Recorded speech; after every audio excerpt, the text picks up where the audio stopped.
Բարի երեկո, եթերում պրես կենտրոնն է։ Շուրջ 2350 գերփոքր բիզնեսի ներկայացուցիչներ, անհատ հաշվապահներ, իրավաբաններ իրենց ստորագրություններով նամակն այս շաբաթ հանձնեցին կառավարություն։ Պահանջը մեկն է՝ կասեցնել 2025 թվականի հունվարի 1-ից ուժի մեջ մտած, ինչպես նաև 2025 թվականի հուլիսի 1-ից ուժի մեջ մտնող հարկային օրենսդրության վատթարացնող նորմերը։ Վերջիններս պնդում են, շրջանառության հարկի կրկնակի բարձրացումը արդեն իսկ առաջին եռամսյակից հետո հանգեցրել է նրան, որ շատ ՓՄԶ-ներ սկսել են փակվել։ Ուստի այսօր նոր պրոյեկտ տնտեսական ալիք նախաձեռնության շրջանակներում քննարկել ենք հենց ՓՄԶ ներկայացուցիչների բարձրաձայնած խնդիրները եւ փորձելու ենք հասկանալ, թե ի վերջո ինչու չի ստացվում պետություն ՓՄԶ ներկայացուցիչներ երկխոսությունը եւ ինչ են ուզում փոքր եւ միջին ձեռնարկություններից։ Այո, իսկապես այդ երկխոսությունը կարծում եմ Տիկին Իսայան ոչ միայն այստեղ չի ստացվում ՓՄԶ-ների հետ, մեր հայրենակիցների հետ, որոնք տասնյակ հազարավորն են, այլև տարբեր ոլորտներում երկխոսությունները չի ստացվում, ինչով մի բան ըստ երևույթին խանգարում է այդ երկխոսությանը, ասենք դիալոգ, այդպես ասենք, իսկ մենք գիտենք, որ եթե երկխոսություններ չլինեն տարբեր ոլորտներում, ապա կլինի մենաշնոր կամ մենախոսություն, ինչպես ասում են, եւ մենք ցանկալի արդյունքի չենք հասնի։ Այսպես խոսքերով չի ասել, որ մեր չափերով փոքր տնտեսություն ունեցող մեր հանրապետության համար ընդունենք 40, 50, 60 հազար փոքր միջին ձեռնարկությունները, իրանք պետք է եղանակ ստեղծեն։ Ճիշտ է, միգուցե ես չեմ մեկնաբանում դա հարկային մուտքերի ծավալի առումով, դա պետք էլ չի, բայց մենք մեկնաբանում ենք նրանց սոցիալական նշանակության առումով եւ տեսեք ընտանիքները, քանի հազար ընտանիք են դրանք եւ ինչքան մարդիկ իրենց աշխատատեղի իրենց հացը վաստակում են այս ոլորտում։ Թնջուկ չկայացած երկխոսություն, այսպես չհիմնավորված, չփաստարկված կառավարության կողմից այսպես թեզեր գցել, որ մենք սկզբունքային ենք, որ իբր ինչ որ մի փաստաթղթային ռեժիմ կամ ստվերային տնտեսություն պետք է հաղթարեն, քիչ հետո մենք քննարկենք եւ կտեսնենք, թե որ կետում ենք մենք գտնվում։ Շատ լավ, շնորհակալ եմ ձեր թույլտվությամբ ներկայացնենք հյուրերին փոքր եւ միջին ձեռնարկությունների ասոցիացիայի նախագահ Հակոբ Ավագյան։ Առաջ կուսակցության կենտրոնական գործադիր կոմիտեի անդամ, տնտեսագիտության թեկնածու, դոցենտ Հովիկ Գրիգորյան։ Միացյալ Հայաստան կուսակցության հիմնադիր նախագահ Երվանդ Թարվերդյան։ Շնորհակալ ենք հարգելի հյուրեր մեր հրավերն ընդունելու համար։ Պարոն Ավագյան, թերևս սկսենք ձեզ հետ զրույցը, քանի որ այս ամբողջ շաբաթվա ընթացքում դուք եւ ձեր գործընկերները փաստորեն հերթական ակցիան էիք նախաձեռնել։ Ինչ են ուզում ի վերջո այսօրվա իշխանությունները ՓՄԶ-ներից, փոքր եւ միջին ձեռնարկատերերից, ձեռնարկություններից եւ ինչ ակնկալիքներ ունեք, այն որ ստորագրությունները նույնականացված հանձնվեց կառավարություն, հետագայում ինչ սպասենք այս գործընթացից։ Շնորհակալություն, ինչ են ուզում իշխանությունները մի քիչ դժվարանում են պատասխանել, որովհետեւ ձեր նշած վերջի օրենսդրական փոփոխությունները եթե մի կողմ թողնենք, որ այնտեղ զուտ ֆինանսների նախարարության կողմից դրված հիմնավորումն է, ամփոփաթերթերում երբ որ նայում ենք, ապա չես կարողանում պատասխանը տալ դրա։ Այսինքն, եթե նույնիսկ դուրս գանք այդ իրավիճակից, որ ՓՄԶ ասոցիացիան չեմ ներկայացնում, այլ սովորական մարդ, որ ուզում է հասկանա ինչն է նպատակը, չես գտնում ինչու, որովհետև նման խոշորամասշտաբ փոփոխությունները, ինչպես պարոն Մելքումյանը իր խոսքում նշեց, շատ կարևոր են, որպեսզի ուղեկցվեն ազդեցության գնահատումներով։ Այսինքն ոչ թե ֆիննախի կողմից զուտ հարկային եկամուտների կանխատեսելիության մասով, այլ ազդեցության գնահատումներով։ Ես համարյա թե վստահ եմ, որ եթե լայնածավալ ազդեցության գնահատում արի, ընդ որում ես ինձանից դուրս բաներ չեմ ասում, էլի կառավարության որոշում 20 թվականի հաստատած, որտեղ նախկինում եղած այդ ազդեցության գնահատման մեթոդաբանությունները փոխվել են, եւ ընդ տալիս է որ դեպքերում է որ խորը ազդեցության գնահատում պետք է արվի եւ սա այդ դեպքերից է որովհետեւ նույն օրինակ եթե վերցնենք 2024 թվականի հունիսի 12-ի ընդունված փաթեթը որը այդ դրույքաչափերն էր փոփոխում որը հունվարի 1-ից ուժի մեջ մտավ հենց ֆիննախի հիմնավորման մեջ նշված է որ վերաբերում է 55000-ից ավել գերփոքր բիզնեսի գերփոքր ես մեր օրենքի իմաստով եմ ասում էլի ՓՄԶ աջակցության մասին եւ հետեւաբար դա չանել ազդեցության առանց ազդեցության գնահատման այլ նույն այդ ֆիննախի հիմնավորման մեջ նշված է որ սա կբերի լրացուցիչ 18 միլիարդ դրամի եկամուտ ընդ որում շատ հետաքրքիր է որ նույն ֆիննախը կանխատեսում է որ արդյունավետ դրույքաչափը այսինքն այդ շրջանառության 10% հանած 9% ծառայության դեպքում մի փոքր ուրիշ է հանրային սնունդը գիտեք 6-ից դառնում է 12%։ Արտադրականը 3.5-ից 7%։ Արտադրականը հանգիստ իր համար ապրում էր, դից իրանցը գցեցին այս մեխանիզմի մեջ, բայց այնուամենայնիվ նույնիսկ այտենց իրանք ունեն արդյունավետ դրույքաչափով հաշվարկված դրույքներ, որը ոչ մի դեպքում ամենաբարձր ամբիոնից, որ հնչեցվում է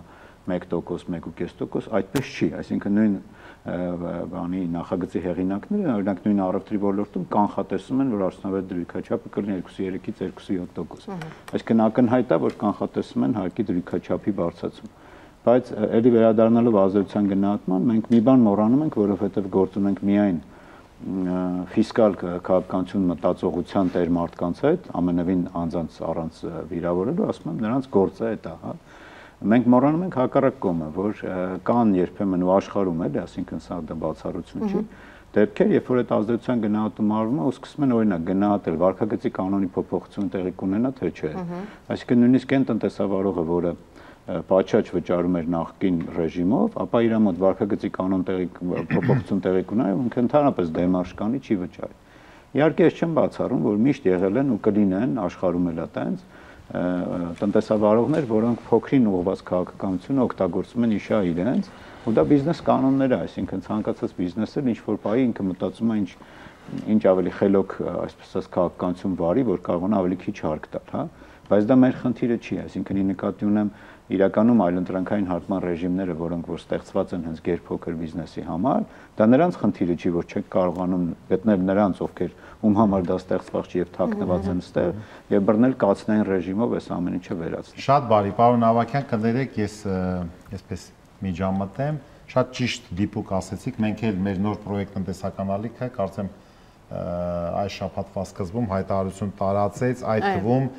օրենքի փոփոխության ազդեցության գնահատման հետ կապված, դա ցանկացած օրենքին է վերաբերվում, մենք գիտենք ընթացակարգը, որ երբ որ օրենքների նախագծեր են դրվում շրջանառության մեջ, նախ եւ առաջ, եթե դրանք տնտեսական բնույթի օրենքներ են, պետք է էկոնոմիկայի նախարարությունը, ֆինանսները, կարծիքներ տան, պետեկամուտները տան։ Այս դեպքում տարածքային զարգացվածության խնդիր կա, աղքատության կրճատման խնդիր կա։ Այո, ես քիչ հետո դրան եմ ասում, իրավական առումով արդարադատության նախարարությունը պետք է տա,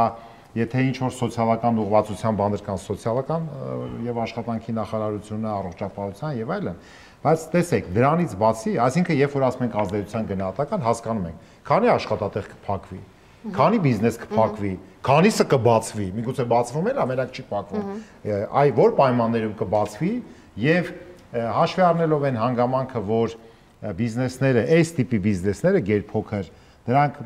առավելապես երևի շատ-շատերը նոր չեն ստեղծվել, այլ դրանք տարիներով տասնյակ ստեղծված են եւ տարիքով նաեւ միջինից բարձր, եթե մենք սեռահասակային կազմը քննարկենք, կտեսնենք, որ դրանք միջինից բարձր տարիքի նոր երիտասարդներ կան, մարդիկ են, ովքեր որ այսպես վերակազմակերպվելու, վերապատրաստվելու, շատ բարդ բան է դա, վերապրոֆիլավորվելու, այդպես հեշտ չի էլի, որ ինչ որ բանալի խոտ տվեցիր մեքենան,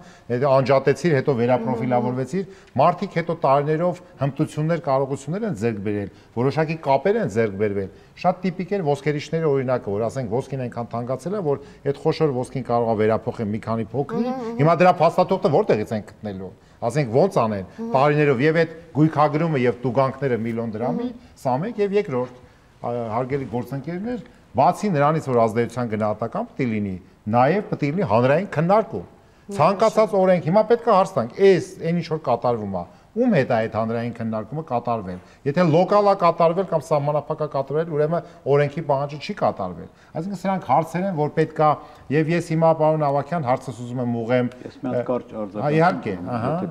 ըստ պարզապես մեր հեռուստադիտողի համար այդ ձեր ասացին, որ տենց ազդեցության գնահատում թվում է, թե տենց ինչ որ բանա ասում ենք, որ ինչու սա չեք արել։ Օրինակ դրա մեջ, օրինակ այդ կառավարության որոշման մեջ նաեւ կա կետ, որտեղ ասում է օրինակ դու պատրաստ ես տեխնիկապես, էլի, ասենք հիմա շատ պրիմիտիվ օրինակ է թվում, թե բերում եմ, բայց ընդամենը 3 ամբողջ սոցիալական ցանցերի մասնագիտական համայնք, այսինքն հաշվապահական խմբեր, հարկ վճարողի պաշտպանություն, ՀԿ-ն եւ այլն։ Նայում եք, ամբողջը լցված էր բանով, որ սերվերները հարկայինի չի աշխատում։ Այսինքն նույնիսկ դա, որը նաև այդ ռեֆորմ իրականացնողի տեսանկյունից էլի, եթե նայենք, դու ուզում ես այդ ռեֆորմը, այո, անցնի, դա հակակրանք է առաջացնում։ Ու նաև այն ձեր ասածը, որ հանրային քննարկում չի եղել 2-3 խմբային հանդիպում ա եղել Ֆիննախում, անցած տարի փետրվարին, մի 10 հոգանոց հանդիպում էր, հետո առանձին հանրային սննդի բայց հետո էկոնոմիկայի նախարարի հետ հանդիպում չունեցա։ Այդ արդեն այս տարի։ Ես նկատում եմ պարոն Մերկոնյանի ասած հանրային քննարկման միջև անգամ հիմա նախարարի հետ քննարկումը չտվեց։ Ես ավարտեմ հունիսից հետո ընդունվելուց հետո նույնիսկ իրավական ակտերի մասին օրենքի պահանջ է, որ դա նաև պետք է իրազեկվի, այսինքն եթե նույնիսկ չի էլ քննարկվել ընդունվելուց հետո չի իրազեկվել։ Ձեզ իրազեկում ենք եկեք։ Ու մյուսն էլ որ ձեր վերջի խոսքում որ նշեցիք, ասենք ընդամենը օրեր առաջ ապրիլի 4-ին էլ սրան գումարվեց բանը, հաշվապահների ու իրավաբանների համար փոփոխությունը, ապրիլի 4-ին նախագահան ստորագրել է հուլիսի 1-ից ուժի մեջ։ Հուլիսի 1-ից այո։ Այսինքն սա ճիշտ է, իրանք բնութագրում են, որ դա վատթարացնող նորմ չի, բայց ակնհայտ վատթարացնող նորմ է, երբ որ ասում են, այո, երբ որ ասում են շրջանառության հարկի ռեժիմից չես կարող օգտվել։ Ու նույնը էլի հետ ենք գալի, ասում ենք, լավ, ձեր նպատակն է, որ ունենաք ավելի գրագետ ՓՄԶ, ավելի խորը հաշվապահական հաշվառում վարող ՓՄԶ, բայց այն ծառայությունը, որ իրան պետքա մատուցի հաշվապահն, իր ծառայությունը անհասանելի եք դարձնում։ Դրանով իսկ ներողություն առաջացնելով ապագա ռիսկեր, այո, որպեսզի հետո դուգանքներ լինեն, տարբեր խնդիրներ առաջ, ասենք եթե դու այն ծառայությունը հաշվապահական, որ պետքա ստանան փոքր միջին ձեռնարկությունները, չէ, թվում է թե ասել ենք դրանց հաշվապահությունը པարզ պետք է լինի, այնքան པարզ, որ սաղ չանեն, դու այնպեսի վիճակ է ստեղծում, որ հետո այդ տուգանքների համար պարարտ բազա։ Հիմա ներողություն պարոն Ավագյան, ես ուզում եմ հարցը սուղեմ պարոն Թալվերդյանին, տեսեք, ես ուզում եմ, քանի որ պարոն Թալվերդյանը եւ կուսակցության ղեկավար է, եւ բիզնեսի մոտ կանգնած անձնավորություն է, այսինքն ավելի շուտ բիզնեսին մոտ եղել, հետո է կուսակցությունը ստեղծվել, իր սերունդին դրա դրդապատճառները եղել են, օբյեկտիվ դրդապատճառներ։ Պարոն Թալվերդյան, ուզում եմ մենք մի քիչ տիկին Իսահյան, մեր քննարկումը մի քիչ մասնագիտական առումով շատ այսպես պատշաճ եւ խորաթափանց անենք։ Ինչն է խնդիրը։ Տեսեք, ընդունեք էկոնոմիկայի նախարարությունը պետք է իր կարծիքը տար այս շրջարկի բարձրացման առումով, իրականում նա պետքա չտար դրական կարծիք, որտեղ ինքը եթե առաջացնում է բացասական հետևանքներ, բայց այդտեղ դոմինանտը երևի դրվել է ֆիսկալ պահը, որ հարկերը պարզ չէ, ֆիսկալը հիմա մեծացնելու է թե չէ։ Բայց ես այսպես եմ կարծում, նույնիսկ եթե նրանք գնացել են այդ շրջարկը բարձրացնելու ճանապարհով, պարոն Թալվերդյան եւ հարգելի գործընկերներ, նրանք պետքա ցույց տան այն միտումները հնդածս, ասենք առաջիկա 3 տարում, առաջիկա 5 տարում, որ տնտեսության մեջ, բիզնեսի մեջ այնպիսի կառուցվածքային տեղաշարժեր է լինելու, տնտեսության մեջ կառուցվածքը բիզնեսի այնպես է փոխվելու, պրիորիտետները, առաջնահերթությունները խթանում է կառավարությանը այնպես, որ այս մարդիկ, որ հանկարծ կկորցնեն աշխատատեղ կամ բիզնես, նրանք հեշտությամբ կամ միջին հեշտության առումով կարան տեղափոխվեն այդ զարգացող խթանվող ենթավոլորտները եւ մի ձևի ոնց որ փափուկ ռեժիմով կանցնի, փափուկ ուժի ձևով կանցնի եւ ռիսկեր չեն առաջանա։ Բայց այս խոսույթը չի արվում, թե այ մենք զարգացնում ենք զուգահեռ սա, ստեղ սա է կատարվում։ Իմ համար որպես կառավարություն, կառավարությունից առաջնահերթությունն է ստերիլ, 100%-անոց փաստաթղթավորումը, ուրեմն լավ, հասկանալի, որը անհնար է, որտեղ կան բազմաթիվ, բայց զուգահեռ տա ազդակներ դրական, որ գնան տեղաբաշխվեն այդ մարդիկ այս մյուս ոլորտներում։ Խնդրեմ։ Գիտեք, շատ հետաքրքիր եք ներկայացնում, իսկ հարց եւ պատասխան։ Արդյոք եղել են քննարկումներ։ Իսկ ում են պետք է այդ քննարկումները։ Գիտեք, մի հատ լավ ասացած կա, շատ վատ առում, ասում մենք քննարկեցինք եւ ես որոշեցի։ Եվ միևնույնն է, ֆիսկալ բնույթով պետությունը որոշում է իրան այսքան փող է պետք։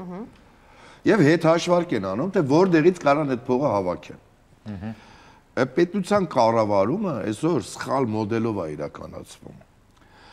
Այն որ համակարգված կոռուպցիա չկա, այդ ես արձանագրել եմ, ողջունել եմ։ Թեկուզ կոռուպցիա սաղ աշխարհում կա, կոռուպցիոն էլեմենտներ կա։ Ես չեմ բացառում ամբողջությամբ կոռուպցիան, բայց ասել եմ, որ այս իշխանությունների օրոք համակարգված կոռուպցիան վերացել է։ Սակայն եթե ձեռնարկությունը չի կանալու գոյություն ունենա, իր համար ինչ տարբերություն կոռուպցիա կա թե չկա։ Հյուսային Կորեայում էլ կա բան կոռուպցիա չկա։ Ասեմ ավելին իմ գնահատականը եղել է, որ այս տարի մոտ առնվազն 15% ձեռնարկատիրական գործունեություն իրականացնողներից այս քաղաքականության, այս պայմաններում, այս լարված գեոքաղաքական պայմաններում լուծարվելու են կամ բանկրոտի եզրին են կանգնելու։ Պարոն Թալվերդյան, այդ ազդակը կառավարությունը չի ստանում։ Ներողություն միջև վերջ միտքը շարունակեմ։ Ես ինքս ուրեմն բավական երկար աշխատել եմ մաքսային ծառայությունում եւ գիտեմ գործադիրի մտածելակերպը։ Գործադիրը միշտ մտածում է ցավոք, որ ձեռնարկատերը հանցագործ է եւ մինչև այսօր այս պահը մենք տեսնում ենք բոլորը այն ժողովրդական լեզու ասած կտուկով են բիզնեսին դիտում։ Բայց կա հայտնի ասացված, որ կտուկովին շոյում են, փայփայում են, որ կաթը տա միշտ։ Եվ եթե սխալ անեն, կհիվանդանա կսատկի։ Հետո դրա միստե չես կարա ծախել։ Բայց այդ ովքեր են դիտում, նարինջ ուտողները, հիշում եք, ելակ ուտողները։ Չէ, հիմա էական չի ովքեր են դա դիտում։ Մեր ցավոք, մեր գործադիր իշխանությունում ինչու ոչ նաև օրենսդիրում մասնագետի սով է։ Վարչապետը հայտարարեց, որ մասնագետի սով է։ Եվ չկան կոմպիտենտ անձնավորություններ, որոնք նախ հասկանան ինչի համար են օրենքը գրում, եւ այդ օրենքը գրելուց կա տեղեկանք, հիմնավորում օրենքը խի ես գրում, այդ տեղեկանքը ձևական են անում, քանի որ կա քաղաքական որոշում։ Այսինքն, այսօր պետությունը կառավարվում է սխալ քաղաքական որոշումների հիման վրա։ Այս պարագայում ես շատ իմ գործընկերների բիզնեսմեն ասում շատ լավ է։ Դուք բոլորդ ասեք մենք քաղաքականություն չենք մտնում, մենք գործ չունենք, բոլորդ բանկրոտ ելնեք։ Ինձ ալիս դեղանում են ասում խի, որովհետև դուք առնվազը պետքա բոլորդ ակտիվ լինեք, այն խոշորը, միջինը եւ սա աշխարհում բոլոր ակտիվ ձեռնարկատիրական գործունեություն իրականացնողները հարում են այս կամ այն քաղաքական ուժին։ Հիմա այսօր չկա, ասենք թե խուսափում հարկերից, այսօր չկա այն 5-30 տարվա մոդելը, որ այսքան թաքցնեն, կգանք ստուգեն, այսքանը կտանք։ Իրականում չկա, բոլորը խելոք հարկերով վճարում են։ Արա եթե խելոք հարկերը վճարում եք, այդ դեպքում խեք վախում հարեք ինչ որ քաղաքական ուժի,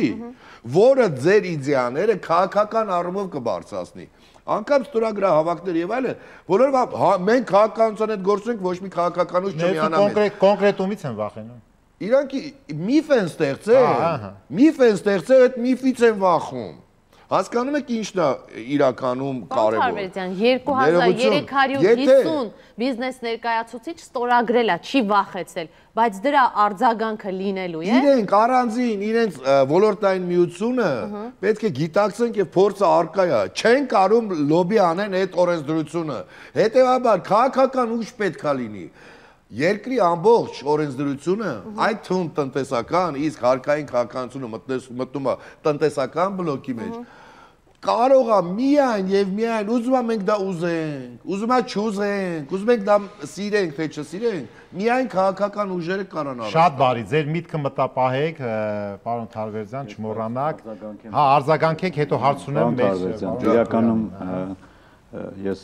վաղուց ասում եմ տարիքին չեմ, որ չեմ հասկանում, որ քաղաքական լուծումներն են կարևոր ովքեր են իրականացնում, բայց ձեր այդ մեղադրանքը ասոցիացիան կամ չէ, որ ասում եք պետք է հարի եւ այլն։ Խոսք չեմ մեղադրում։ Ես ինքս գործարարների միության խորհրդում կամ շատ ակտիվ եմ եւ իմ գործընկերներին նույնպես ասում եմ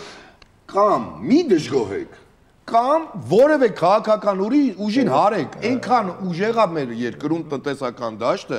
ես չեմ մեղադրում, ամենը գնդակը հետ եմ ծալի ձեր դա, ասում եմ, ցավոք սրտի մեր մենք այսօր ներողություն միտքս ասեմ, մեր քաղաքական ուժը նաև մշակել է տնտեսական անվտանգության ուղղված միջոցառումների ծրագիր։ Մենք ինչ ենք նախատեսում արդեն մի քանի ամիս է էլ որ հարթակական մեդիա ասում եմ երկրում պետքա լինի պարտադիր տնտեսական անվտանգության խորհուրդ, որտեղ իշխանությունը պետքա լինի ոչ գերակշռող, այսինքն այստեղ բիզնեսի ներկայացուցիչները պետքա լինեն եւ քաղաքական ուժերը պետքա լինեն գերակշռող եւ ցանկացած օրենսդրություն պետքա հավանություն ստանա։ Այս երկիրը անկախ ներողություն անկախ նրանից որ իշխանությունները այսօր ունեն քաղաքական մոնոպոլիա, այսինքն մեծամասնություն են ավելի քան անհրաժեշտ է, մենակ իրանց երկիրը չի, իրանց ապիկարությամբ, ոչ պրոֆեսիոնալիզմով, այս երկիրը գյոզալ վարի։ Շատ բարի, հիմա հարցը սողում եմ։ Ներողություն պարոն Ավագյան, ես ընդհանրապես ուզում եի արձագանքել, որ սենց անդադ խոսույթ է լինում։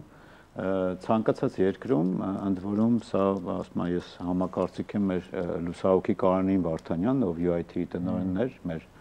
որպես ավագ ընկեր Իսկ իր մասնակցությունը կա էլի, որ մենք որոշում ենք կայացրել 14 թվին պաշտոնապես գրանցենք ՓՄԶ ասոցիացիան։ Ցավոք սրտի այսօր գերփոքր բիզնեսի շահերով զբաղվող կարելի ասել շատ քիչ կան ասոցիացիաներ ու միություններ,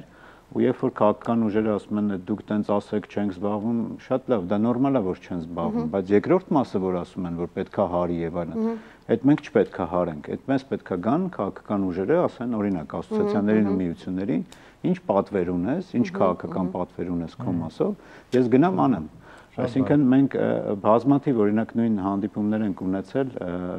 բանում ազգային ժողովում մենք Կայիշի պարոն Մելքոնյանը հենց իրանց ժամանակվանից ենք սկսել, որ ազգային ժողովին կից սարքենք ՓՄԶ խորհուրդ, այդտեղ մասնակցություն ունեցել որպես падգամավոր, ի վերջո դա ձևավորվեց 19 թվականին։ Անցած տարի մենակ 4 հատ նիստ մենք մեր ռեսուրսներով, ուզում եմ սա էլ շեշտեմ,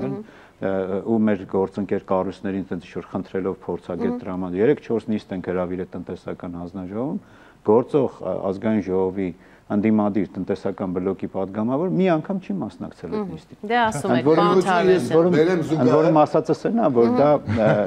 կոնկրետ ես օրինակ բերեմ ձեզ։ Եկեք ուղղակի հնարավորություն տանք պարոն Գրիգորյան հնարավորությունները Թող խոսա բանթարվեցին։ Ես ինքս Երևանի քաղաքի ընտրություններին մի քանի միության տնտեսական առաջարկել եմ քաղաքի մեր պատկերացած ծրագիրը ներկայացնեմ, բոլորը վախում են։ Հիմա նորից եմ կրկնում, ունենք տնտեսական անվտանգության ծրագիր, ուղարկելու ենք բոլոր միություններին։ Պարոն Թարվեզյան, այդ վախեցածներին եք ճանաչում դուք աչքի։ Չէ, ես բոլորին եմ ճանաչում, ի տարբերություն շատերի, ես բիզնեսում բոլորին եմ ճանաչում, ու բոլորն ինձ են ճանաչում, եւ բոլորը գիտեն, որ իմ ցանկացած գործողության մեջ կա արդարություն եւ ազնվություն։ Շատ բարի։ Մենք չենք կասկածում, հիմա երկխոսությունը միայն չպետք է լինի ասոցիացիա կառավարություն, ասում են մենք պրոպետական ենք։ Ես էլ եմ ժամանակին տենց ասել, միջալոց ձեզ ասեմ։ Ես պրոպետական եմ։ Հիմա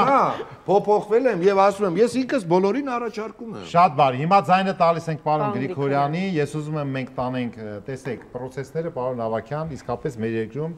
20-30 տարի դանդաղ են գնացել, որի հիմքերը օբյեկտիվ, սուբյեկտիվ եղել են դանդաղ գնալու, դանդաղ շտապելու։ Հիմա ես ուզում եմ պարոն Գրիգորյանը, քանի որ ներկայացնում է եւ կուսակցություն, նորաստեղծ կուսակցություն եւ ինքը լավ փոքր միջին բիզնեսով է իր ընտանիքով զբաղվում, այս վերջերս շատ կարճ ժամանակվա բան եմ ասում, ասենք մոտ 1 ամսվա, մի 20 օրվա, ոնց որ ինչ որ ինֆորմացիաներ ենք լսում, որ տարբեր տեղեր ինչ որ հարկային է գալի պլոմբում, ինչ որ կալանքներ են դնում, ինչ որ կոշտ վարչահարությունը հարկային լինում, ասինքն ինչով է դա պայմ դուք նկատել եք այդպիսի բաներ։ Խնդրեմ։ Այնուամենայնիվ պարոն Թարվերդյանի ասած վախի մթնոլորտը բիզնես միջավայրում կարծես թե կա։ Այս տուգանքների նոր մոդելը որ ներդնեն, այդ ժամանակա բիզնես ամբողջությամբ տրակելու։ Այդ որ միանգամից դի վճար։ Տրակելու է բիզնեսը։ Շնորհակալ եմ հրավերքի համար։ Խոսեցինք հարկային բեռի տոկոսադրույքից ու մենք ասոցացնում ենք տարբեր երևույթների հետ։ Իմ կարծիքով ՓՄԶ-ների մոտ մեծ խնդիրը ոչ թե տոկոսադրույքն է հարկային բեռնը, այլ հարկային վարչահարությունը։ Այս վախը, որ ասում եք, վախից խոսեցինք, վախ, հենց դրանից է գալի, որովհետև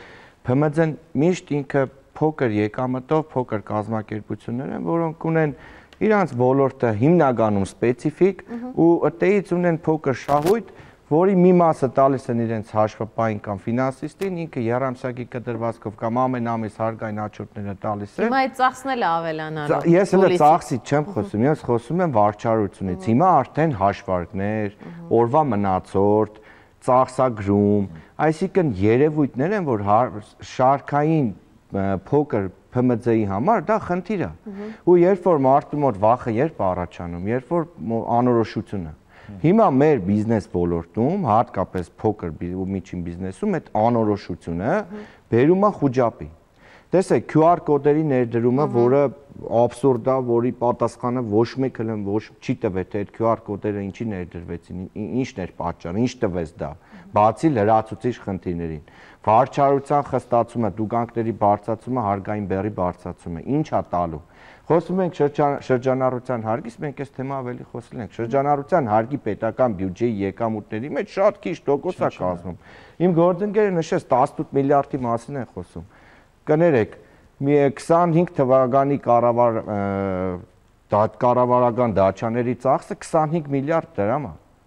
բյուջեի վրա ծախսով նստած, իսկ ամբողջ այս 50-60 հազար շրջարկի դաշտում գտնվող ՓՄԶ-ներին բերես, տիպես, մտցնես, խեղտես, որ ընդամենը 18 միլիարդով քո մոտ բեռը կավելանա, դա լուրջ խնդիր է։ Ընդամենը մի քանի ստատիստիկ թվեր ասեմ, զուտ անցած տարվա հետ համեմատ, հա։ Պաշտոնապես առաջի երամսյակի կտրվածքով 20%-ով նվազել է անցած տարվա համեմատ արդյունաբերությունը, 60%-ով նվազել է ներմուծումը, 40%-ով նվազել է արտահանումը։ Այս թվերի տակ հազարավոր մարդկանց ճակատագրեր են, որը բերելու է լրացուցիչ խնդիրների։ Ամեն գնով փորձել բյուջե լցնելը, դա բերելու է հակառակ էմոցիաների, հակառակ ասոցիացիայի, այս բողոքները, որ տեսեք, խոսեցինք այս թեմային, ես էլ երկու բառով ասենք, որ նշվեց, որ այո, շատ ժամանակ մենք տեսնում ենք, որ մարդիկ, խմբեր, ոլորտներ հելնում են կառավարության մեջ, բողոքում են, սկզբից իրանց տեքստը սկսում են, որ մենք քաղաքականությամբ չենք զբաղվում, բայց դեմ ենք ապահովագրման ինստիտուտի թանկացմանը, տոկոսադրույքի թանկացմանը եւ այլն եւ այլն։ Այո, ստեղ կա խնդիր։ Խնդիրը հետեւյալն է, որ դու չես կարող քո խնդիրը լուծես, եթե դու չունես քաղաքական կողմնորոշվածություն կամ չունես այն ճանապարհը, թե դու այդ քո խնդիրը ում միջոցով պետք է լուծես։ Դու գալիս ես, բողոքում ես, գորգռում ես, տարբեր գունավոր գլխարներով մարդիկ քեզ տանում են, չեն տանում, խնդիրը լուծվում է, օրվա լրահոսը ամփոփվում է, հաջորդ օրը նոր լրահոսով է, հա, ստեղծվում։ Այստեղ շատ կարևոր է, որ նմանատիպ խնդիրները կրեն համընդհանուր բնույթ ու մարդիկ բողոքեն։ Մյուս կարևոր թեզը, որ դուք խոսում եք հենց նոր,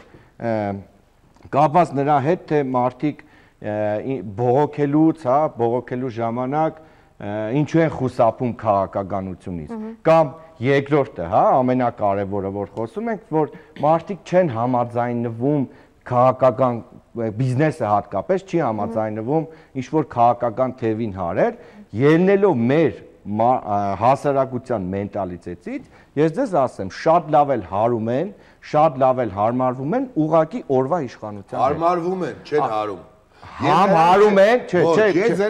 ես կարող եմ բերել 100-ից ավել անուններ ու բիզնեսներ, թե ոնց են դիվերսիֆիկացվել նոր իշխանության, նոր իրողության հետ եւ իրենց բիզնեսը վարում են։ Այ երբ որ իրանք Հիմա բացատրեմ, նրանք չեն հարում որևէ քաղաքական ուժի, նրանք հարում են կառավարությանը։ Դա լրիվ տարբեր բան է, իշխանությունը քաղաքականություն չի ձևավորում, դա ընդամենը մի քաղաքական ուժ է կամ կոալիցիա։ Փաստացի հիմա ունենք այն, որ իշխանությունը կա քաղաքական ուժի տեսքով, որը նաև իշխանությունը, որը նաև որոշում է վաղը ինչ են անելու բա։ Վաղը չի լինելու քաղաքական մոնոպոլիա։ Երևանի ընտրությունը եւ Գյումրու ընտրությունը եւ Վանաձորի երեք խոշոր քաղաքների մոդելը ցույց տվեցին, որ վերանում է իսպար Հայաստանից քաղաքական մոնոպոլիան։ Այս ամբողջ բիզնեսը, այդ թվում նաև հասարակական կառույցները պետք է ուզեն թե չուզեն, համագործակցեն քաղաքական միավորների հետ։ Շատ լավ, պարոն Թարվերդյան, բայց եկեք թողնենք այդ հասարակական կազմակերպությունները որոշեն, որ քաղաքական Ես չեմ պարտադրում։ Քաղաքական ուժերն ասմասները հուշում են, չեմ պարտադրում։ Ներողություն, պարոն Թարվերդյան, եւ քաղաքական ուժերն էլ իրենք պետք է խնդրի մասին խոսեն եւ ոչ թե սպասեն, որ այս կամ այն հասարակական կազմակերպությունը իրենց հարում է թե չի հարում, նոր այդ խնդիրը Բարձրաձայն ասել, որովհետև իմ քաղաքական հետագծում 4 տարվա, երբ մեկ ոչ մի անձնավորության չեմ վիրավորել, ոչ է քննադատել։ Ես երևույթներն եմ քննադատում։ Հիմա ես ձեզ նորից եմ կրկնում։ Քանի դեռ մեր բիզնեսը հաջորդ փուլին չի անցել, չի հասունացել այնքան, որ գիտակցի, որ ինքը չպետք է ամեն կառավարության հետ սենց փոփոխի իր մոտեցումը ու ասի ես գործ չունեմ, հեն այն մեկ արես բանկրոտ սարքեցին, երբ որ իրանք հարկերը վճարում են, իրանք դառնում են արդեն պաշտպանված։ Այդ դեպքում իրանք հագիստ պետք է ուսումնասիրեն, այդ թվում քաղաքական ուժերի ուղղվածությունը արտաքին քաղաքականությունում։ Հիմա վերցնենք տնտեսությունը ինչ է կատարում, կառավարությունը հիմա մի շարք պաշտոնյաներ երկիրը տալում են Եվրոմիություն։ Մեր մի շարք բիզնեսմեններ, որոնց ամբողջ բիզնեսը կառուցված է Եվրասիական տնտեսական միության վրա, պաշտպանում են նրանց, պաշտպանեք, կործանվեք։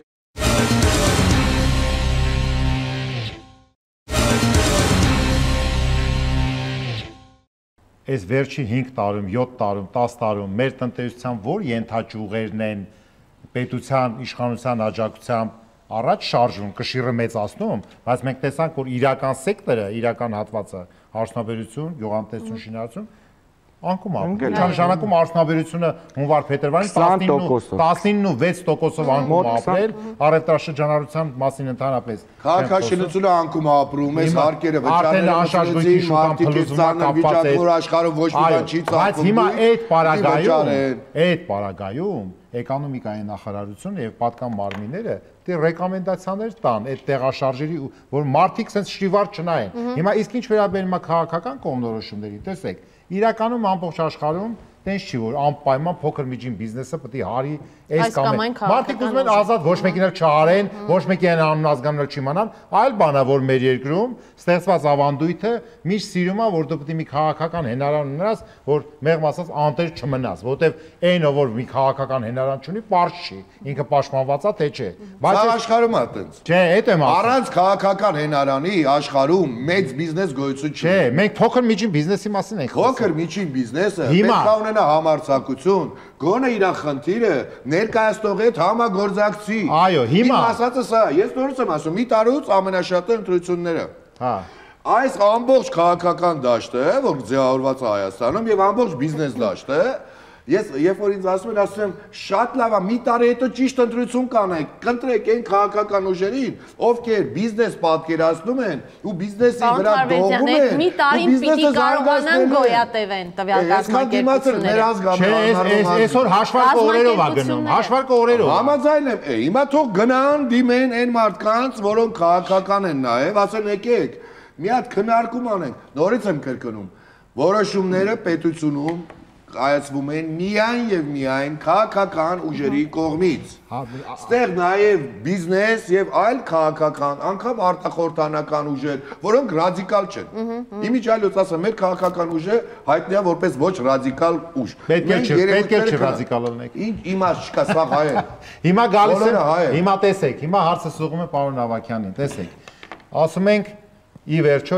հիմնավորումը իբր սենսա որ այդ 5%-ը 10%-ը դառնում եւ այլն չթվարկեմ որ այդ փաստաթղթավորումը լինի ամբողջական եթե լինի ամբողջական 1.5%-ը մի տոկոս որը անհնար է ստվերն էլ դուրս որն էլ ստվերն էլ դուրս եկավ ասենք ուր գնաց հասկանալի չի այդ 14 կամ 18 միլիարդի համար հիմա ես մենք մեր հայտարարությունում նաեւ ասել էինք Տիկինիսյան վերջերս նոր պրոյեկտ տնտեսական ալիքով որ այդ ստվերը մանեկեք խոշորի մոտ հիմա եթե այդ փոքրը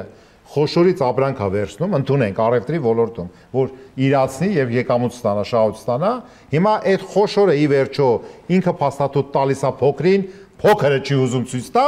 թե խոշորը չի տալի, այդ փոքրն է։ Հիմա այս թնջուկը խոշոր եւ փոքր։ Հիմա ուզում են փոքրի միջոցով գնան խոշորին ասեն փաստաթղթավորի, բայց այդ խոշորի մոտի փաստաթղթերը պետությունը չի կարող այդ նույն վարչահարությունը պատշաճ անի, որ այդ շղթան այսպես թափանցիկ դառնա։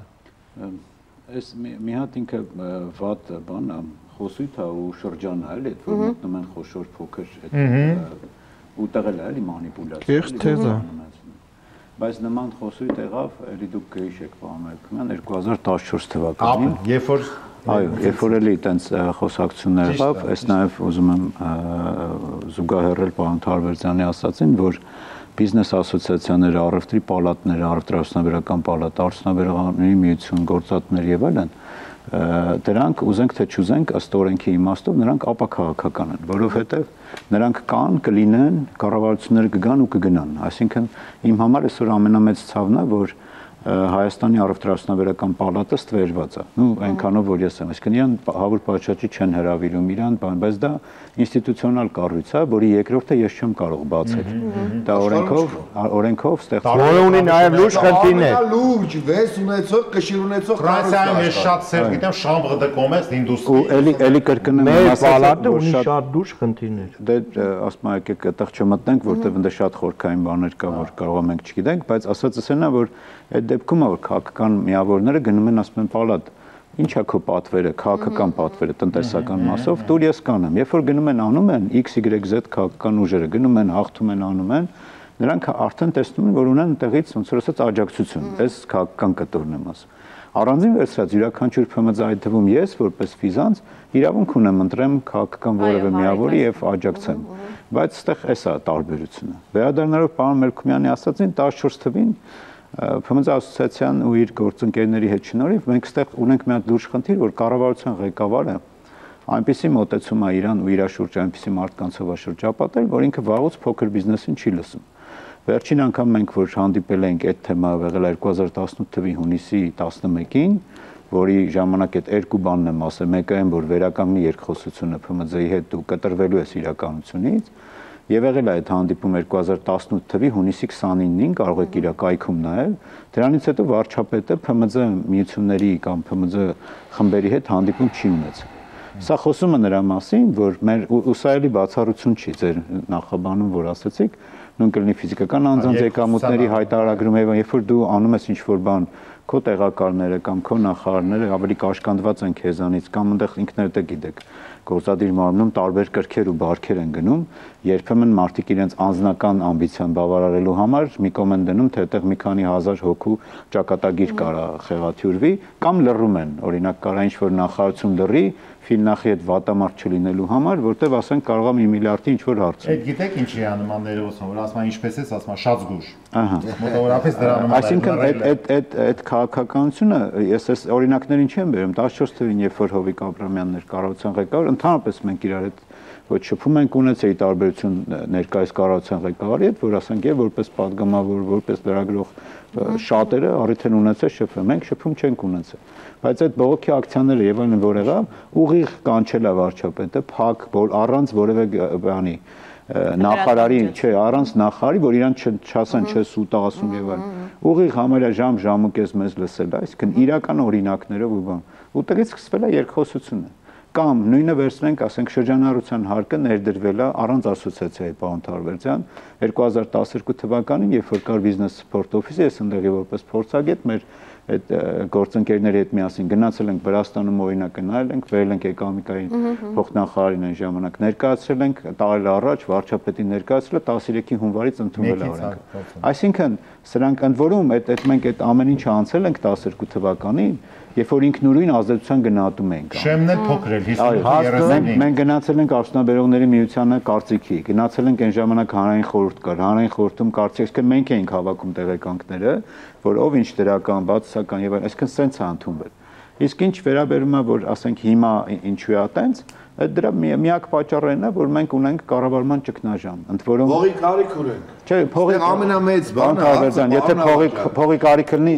անկեղծ կարող ենք նստել երկու ժամ, փողի կարիքը կառավարության սխալ կառավարման արդյունքն է։ Ասելու ես ինքս բազմիցս ասել եմ։ Դուք այնքան դպրոց չեք կարում սարքեք։ Պարոն Թարվերդյան, ես ավարտեմ ու լսեմ ձեզ, էլի։ Այդքան նախատեսեք։ Եթե նույնիսկ փողի կարիք կամ ինչի կարիք կա, այդ ամեն ինչը լավագույն, ընդ որում ես այդ COVID-ի օրինակով եմ ասում, երբ որ որոշումները կայացվում էին առանձին փորձագիտական խորհրդակցության։ Թվականին COVID-ի խնդիրների հետ կապված ես որպես գործարար մասնակցել եմ կառավարությունում վարչապետի մոտ խորհրդակցության եւ մի քանի հիմնական խնդիր եմ ներկայացրել։ Մինչեւ այսօր այդ խնդիրները կան։ Այսինքն, եթե խնդիր ունենք փողի, ապա ես ձեզ հավատացնում եմ, որ իրական հատվածը ավելի լուրջ կասի փողի տեղը։ Իմիջայլով պարոն Ավակյան, կաբինետում նստած մարդ է։ Նաեւ չինովնիկ բավական երկար աշխատած անձ մաքսային ծառայությունում ստվերը հարկման ավելացումից ավելի շատ առաջանում, այսինքն գայթակղվում է անձը դերի բարձրացումը վարչարությունը տոկոսային առումով տանելու ստվերի մեծացման։ Այսօր մեր մոտ պետությունում ցավոք այդ քաղաքականություն մշակողները ես ինքս մասնակցել եմ, գիտեմ 12 թվականին հարկային վարչարության արդյունքում միջին մանրին փորձեցինք առանձնացնել։ Այն ժամանակ էլ սխալ մոդելն եղել։ Այն ժամանակ պետությունը ասում էր ամենայն դեպս նախագահան ուրախանանք, որ մեծ սուպերմարկետներ է սարքվում, ջանդամց այդ մանրները չեն վերանում, թողանց թե աշխատող աշխատեն։ Հիմա այսօրվա դրությամբ եղել է, փաստեր եմ ես ասում։ Այսօրվա դրությամբ մեր պետությունը չի կարող գրագետ քաղաքականություն վարի, մասնավորապես։ Սա աշխարհը ներդրումների տեղ է ման գալի։ Ռուսաստանից այդքան մարդ դուրս եկավ, Ուկրաինայից այդքան մարդ դուրս եկավ, սերվիս, ծառայությունների ոլորտ։ Փոխանակ այդ տոկոս ավելի նվազեցնեն։ Մի տոկոս անեն, մանավանդ այն ծառայությունների համար, որ ձեռնարկությունը գա ստեղ, ստեղից աշխատի ծառայությունը ծախի մյուս երկրին։ Այսինքն մարդ բերե շրջանառություն ունի, այտենց ահռելի գումարներ է պետությունը աշխատելու այլ երկրների շուկայի վրա։ Մենք ասում ենք չէ, մենք հավասարացնում ենք դաշտը, NDS-ի դա հասկացանք։ NDS-ի կամ շրջանառության ավելացված արժեքի հարկ կամ շրջանառության հարկ, երկու մոդել կա աշխարհում իրացումից։ Բայց ոլորտները, ծառայության ոլորտը պետք է առանձնացվի, պետք է խիստ վարչահարություն արվի, ոչ թե այս խեղճ ու կրակների վրա, այլ են խոշորը, որը սրանց օգտագործում է իր նպատակներով։ Պարոն Թաժերյան, ներողություն, հիմա ես մի փոքրիկ sense դիտարկում անեմ էլի, որպեսզի տանենք ճիշտ ուղղությամբ։ Այդ պարոն Ավագյանը որ խոսեց 18 թվականի իրադարձությունների մասին, դրան նախորդել էին, կհիշեք, 15 թվականի տարեսկզբին մեծ հավաքներ եղան շրջանառության 14 թվականի մայիսից շեմը բարձրացնելու եւ 58-35 միլիոն դրամը տարեկան դարավ 115 միլիոն դրամ, մենք պահանջում ենք 150։ Ես հիշում եմ, որ ուրեմն ազգային ժողովի նախագահ Գալուստ Սահակյանն էր, մենք ազգային ժողովի հենց առաջին նիստին հրավիրեցին Գագիկ Խաչատրյանը, որ պետեկամուտների կոմիտեի նախագահն էր, բոլոր ֆրակցիաներով քննարկվեց, այդ պահին չհամաձայնվեցին, հետո այդ պայքարը շարունակեց 1-2 ամիս եւ այդ շեմը բարձրացվեց։ Նու հիշում եք այն ժամանակ որ խոշորները կարող է տրոհվեն, փոքրանան, մտնեն շրջակի դաշտ եւ այլ եւ այլն։ Այն ժամանակ դա ընդունվեց 4 տարով, որ 4 տարի հետո կանդրադառնանք։ Հետագայում, երբ որ այսօրվա վարչապետը արդեն վարչապետ էր, այն ժամանակ падգամավոր էր, ուրեմն ասեցին մի քանի անգամ անդադ ֆինանսների նախարարությունը պնդում էր, որ այդ հատուկ ռեժիմները հարկման։ Դա պետքա վերացնել, դա լավ բան չէ, որ պետքա բոլորը հավասար հարկման, ընդհանուր հարկման դաշտում լինեն։ Այդ ժամանակ Նիկոլ Փաշինյանը պնդում էր, որ սա քաղաքական որոշում է։ Առայժմ դա ճիշտ է մնա եւ հիշում եմ, որ մենք նաեւ հիշում եք Տիկին Իսայան, որ մեր թեզը նաեւ այն էր, որ փոքրը միշտ պիտի շանս ունենա դառնա միջին, միջինը շանս ունենա դառնա խոշոր։ Եթե մարդը ամբողջ կյանքում մնում է գեր-փոքր կամ փոքր, տնտեսագիտական իմաստով բիզնես տնտեսական ինքը պետք է կան։ Ինքը զարգացում չկա, բայց սա սոցիալական է։ Մենք անդադ պնդել ենք, որ սա սոցիալական հարց է եւ ասել ենք կգա լավ ժամանակներ եւ այլ եւ այլ։ Հիմա չի գալի այդ լավ ժամանակներ։ Ինչ ուզում ես արա, ոնց որ ասենք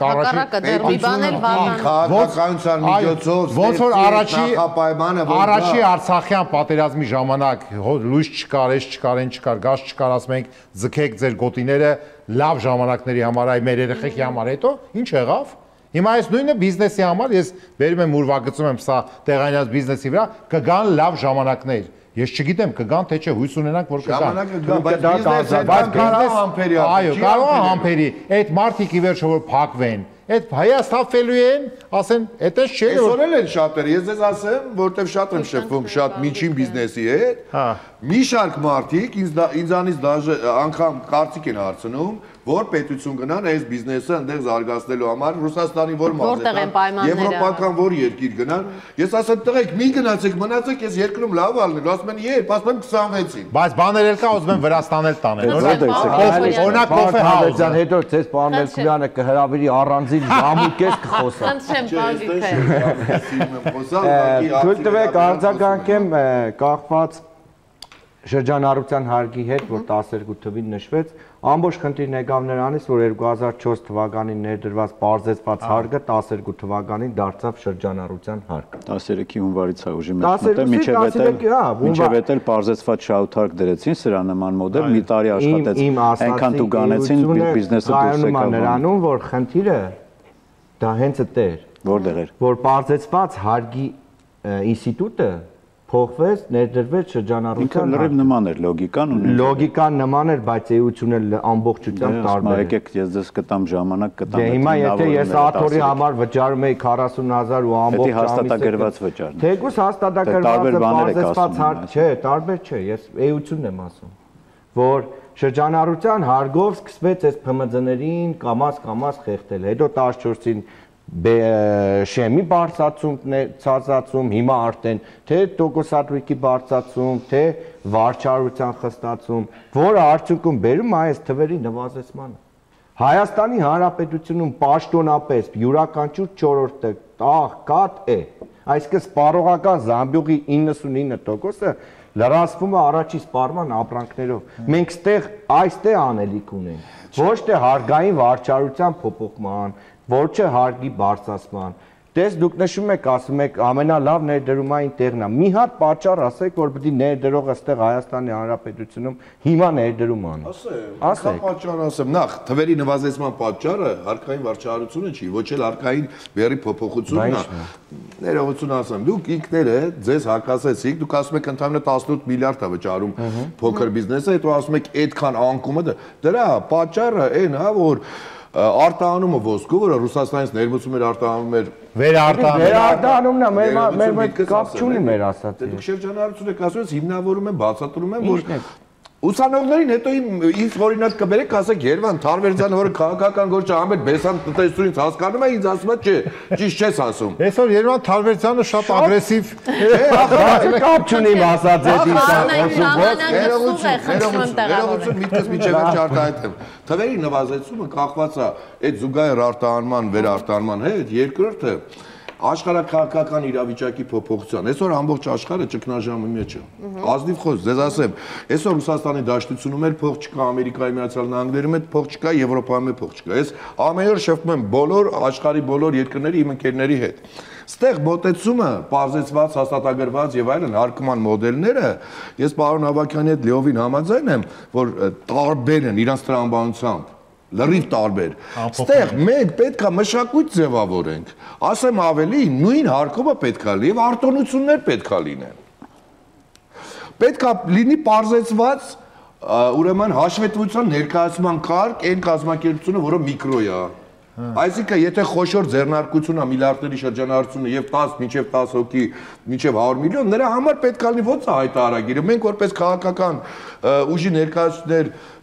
այլ ձևի հայտարարագիր ենք ներկայացնում, այնտեղ կա պարզ հայտարարագիր։ Այսինքն, արտոնություն, շրջանառության հարկը հանենք ընդհանրապես, լինի մի մոդել, ավելացած արժեքի հարկ, երբ որ ծառայության ոլորտ է, երբ որ դա իրականացնում է հաշվապահական հիմնարկը, իրավաբանական ծառայություն մատուցողը, դրա համար լինի 18% արտոնություն եւ դա պետք է լինի ավտոմատ, երբ որ մարդը խփի կոդը ինքնաշխատ, այո։ Եվ մյուսը կարևոր մի հատ բան էլ ունեմ ասելու։ Ստեղ նաեւ պետությունը մեծ ֆունկցիա ունի։ Առաջին հայացքից թվում է, որ լիցենզավորում, վայ, sense թույլտվություն։ Ապետի կարգավորես, դնում ես միտեղ մի հատ ծառայության ոլորտ, Վարշավիրանոց։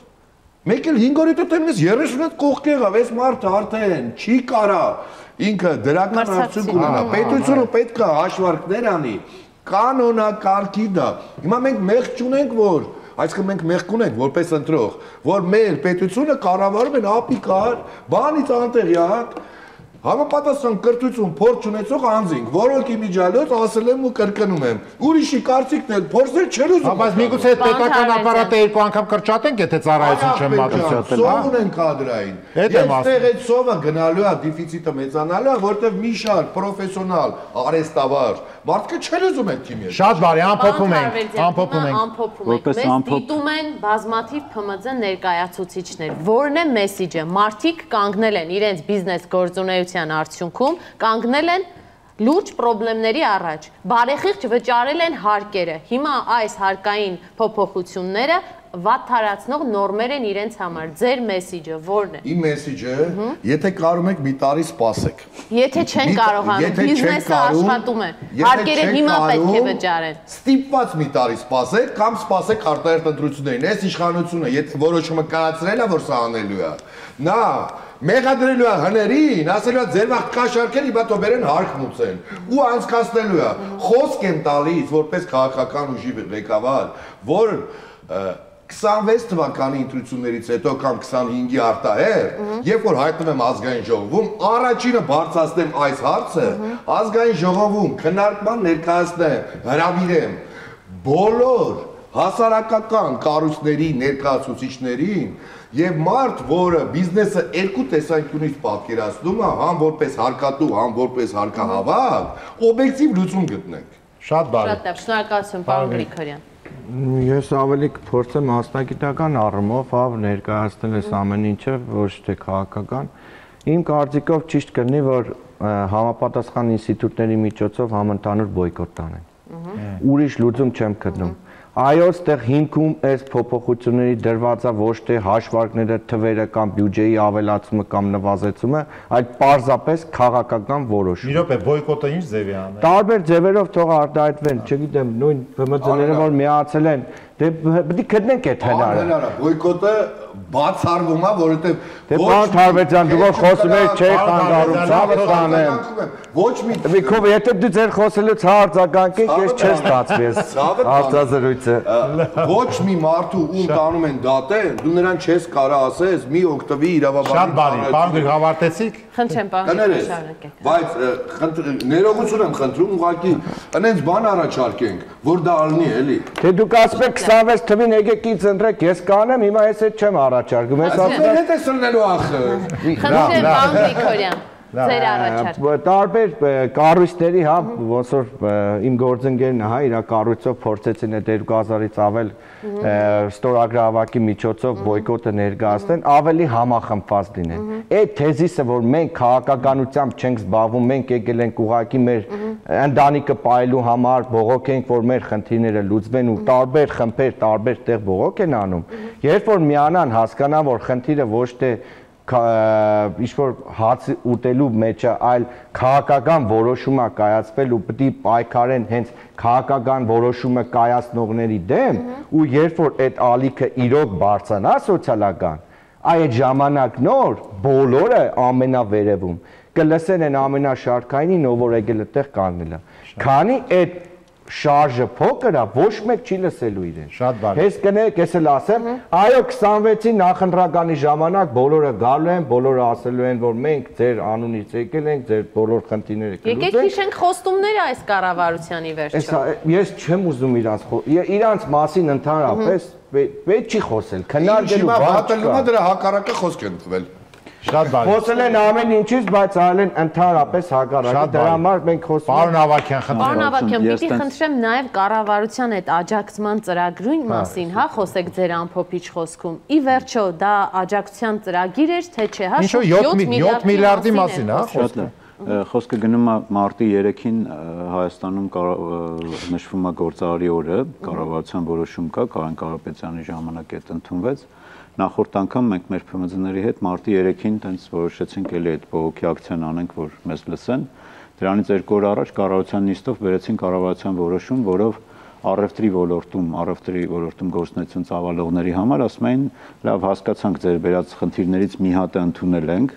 մասնավորապես այն էին ընդունել, որ նախորդ տարվա ձեռքբերումներով, նույնիսկ փաստաթղթերով ձեռքբերումներով ապրանքները թույլ չեք տալիս, այսինքն լավ չեք մտածել էլի, հունվարի 1-ից թույլ չեք տալիս նվազեցնել, ասին լավ այդ մեկը ընդունում ենք, դրա համար եկեք 2 երամսյակի ընթացքում եթե անեք, ու սկսեցին բերել, եթե ներկայացնես հաշվետվությունը, եթե հաշվետվությունը ներկայացնելու օրը պարտք չունենաս, եթե Էլ չասենք, որ մի մասն է սխալ էր հասկացել այդ մինչև։ Այսինքն դա ընդամենը 2 երամսյակ է եւ մի շարք եթեներ է։ Ու իմ համար ամենացավոտը, որ էլի մեր ասոցիացիայի անդամ փոքր արտադրող, որը անցած տարի շատ այն որ գրագետ ՓՄԶ-ներից է, էլի հաշվարկ ունի, պլանավորում ունի, նոյեմբեր-դեկտեմբերին առել էր այս տարվա իր հումք ու նյութը, կտոր, ներկանյութ եւ այլն, փաստաթղթերով լրիվ, ինքը այդ ոչ այդ աջակցության ծրագրում եղավ, ոչ էլ իր մասին մտածել են, ընդ որում ուզում եմ հատկապես նշել, ցավոք սրտի գիտեք, մեր վերջերս մեր ՓՄԶ-ների մեծ մասը 52%-ից ավել առևտրի ոլորտ են ու արտադրությունը փոքրամասնություն, այսինքն նույնիսկ արտադրողին մենք դա չենք նել։ Ինչ վերաբերում է որպես ամփոփիչ, ես էլի 2 բառով ասեմ, մենք մեր խոսքեցինք, համաձայն եմ, որ շատ հարցեր կա, որ դա հարկային քաղաքականությունը չի կարգավորում եւ բոլոր հարցերը չի, որ հարկային քաղաքականությունը, բայց դա ամենաէմոցիոնալն է հարկային քաղաքականությունը։ Ես ընդհանրապես ուզում եմ մի հատ մեջբերում անեմ, որ չլինի, որ տենց էլի մենք մեր կողմից ասում ենք, չնայած բազմաթիվ անգամ ասում ենք, որ ցանկացած երկրում գոյություն ունի նաև փոքր ու միջին բիզնեսի զարգացման ռազմավարություն, որի մեջ կա եւ աջակցության ծրագրեր եւ անցած տարվա, անցած 20-24 թվերի ռազմավարությունը եւս այսպես ասած մենք չենք իրականացրել որպես պետություն ու սրան անդրադարձ արել անցած տարի ՏՀԶԿ զեկույցը, կա ՓՄԶ ինդեքս, PSMI policy ինդեքսը, որտեղ շատ խիստ բաներ էր, վատթարացնող գնահատականներ էր մեր երկրին տրված, իմ համար շատ ամոթալի, որովհետև նույնիսկ ասենք ԱԼԳ երկրը գիտեք, արևելյան գործընկերության երկրների հետ են համեմատում, մենք բոլոր միջին ցուցանիշներով ցածր ենք, միջին ցուցանիշներից ցածր ենք։ Վրաստան, Մոլդովա, Ադրբեջան, Ուկրաինա եւ այլն։ Այսինքն այս դեպքում նույնիսկ Ադրբեջանից ցածր ենք կին ձեռներեցության զարգացման ցուցանիշը, որ տես բան չի եղել Հայաստանում։ Սա խոսում է նրա մասին, որ մեր մոտ այդ ՓՄԶ զարգացման ազգային կենտրոն ունենք 2002 թվականից ստեղծված 4 տարի փակել են այդ կենտրոնը։ Այսինքն, երբ որ մենք ասում ենք ՓՄԶ-ին պետքա կրթենք եւ այլն, դրա համար պետքա լինի այս։ Իսկ որպես բան, ես պարզապես մեր փոքր բիզնեսներին կներկայացնեմ այն քաղաքական մասը, ես էլի ասում եմ ամեն մարդ ազատ է իր ընտրությամբ, բայց ես ուզում եմ իրենց հորդորեմ, որ լսեն իրենց գործընկերներին, ովքեր հավաքվում են այդ ակցիաները անում են ապրիլի 25-ին էլ նորից հրավիրվել է այդ ակցիան, որպեսզի պատասխան լսեն այդ։ Ու իրականում ցավոք սրտի, ես մեր գործընկերոջ հետ համաձայն եմ, ցավոք սրտի, երբ որ չկա կառուցողական երկխոսություն, կյանքը ցույց է տալիս, որ փողոց փակելով լսում են շենքի բնակիչներին, չգիտեմ, շատ մարդա դուրս գալիս փողոց, այսինքն թղթեր, հիմնավորումներ ներկայացնելը բավարար չի, այլ լսում են մարդկանց, երբ որ դուրս են գալիս փողոց, ես ցավում եմ, որ այս վիճակն հաղորդագրություն կարդացի, էկոնոմիկայի նախարար Գևորգ Պապոյանի գլխավորությամբ տեղի է ունեցել ՓՄԶ զարգացման ենթախորհրդի հերթական նիստը։ Հա, դա նախկինում այդ իմ ասած վարչապետին կիստ ՓՄԶ խորհուրդ էր, որը այս կառավարության օրը անում են, բայց այս հարցը մենք բարձրացրել ենք, մենք էլի դա խորհրդի անդամ ենք եւ ԴԵ փոխվարչապետին կից, բայց այս հարցը տեղ չի քննարկվել, այսինքն հունիսի ընդունված օրենքը, բայց իրանք տեղյակ են, նախարարն էլ է տեղյակ, այո, բայց այսինքն բաներ կան, որ իրանք հրաժարվում են մտնեն այդ դաշտ, որովհետև կա քաղաքական մի հոգի, որ որոշել է ու գնում են այդ ճանապարհով։ Դրա համար ես կոչ կանեմ միանան իրենց գործընկերներին այդ ապրիլի 25-ին ակցիային։ Ես հույս ունեմ մինչև 25-ից որ արձագանքը կլինի, բայց շատ նվազ է այդ հույսը։ Շատ բարի։ Երևի Տիկին Իսայան ամփոփենք սիրելի հայրենակիցներ, այսօր եղավ շատ բազմաժանր, բազմածալք այսպիսի քննարկում, տարբեր ասպեկտներ, քաղաքական, սոցիալական, հարկային տերոր, վարչահարություն, բայց մենք մի բան մոռացանք, որ ես հիմա երբ որ պարոն Ավագյանը խոսեց այդ 2002-ից աջակցության ռեժիմների մասին, ժամանակին եղել է ՊՄԶ ԶԱԿ-ը։ Ասացի, ՊՄԶ ԶԱԿ-ը, հետո եղել է այդ ունիվերսալ ուվեկան, այդ որ տարբեր բաներ էին, բայց ՊՄԶ ԶԱԿ-ը 4 տարի է արդեն։ Մինչև 2001 թե 2 թվականին կառավարությունը փոքր միջին բիզնեսի զարգացումը ինքը իր առաջնահերթություններ հռչակել եւ 2009 թվականին այդ ՊՄԶ ԶԱԿ-ի եւ ՊՄԶ-ի տեսակարար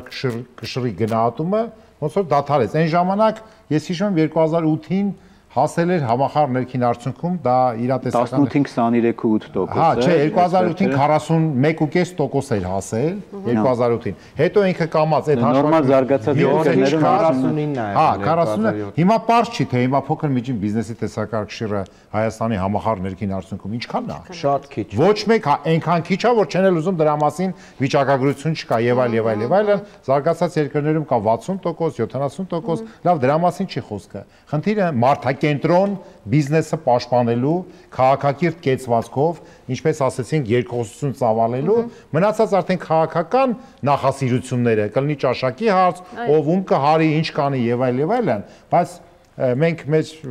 պետք է հասկանանք, որ ել չեմ էլ ուզում ասեմ ում ենք դիմում, որ սա այն երկիրը պահող, աշխատատեղեր պահող ոլորտն է։ Սրա նկատմամբ պետք է հոգացություն, հոգատարություն, այլ ոչ թե անտարբերություն եւ սառը վերաբերմունք, հա։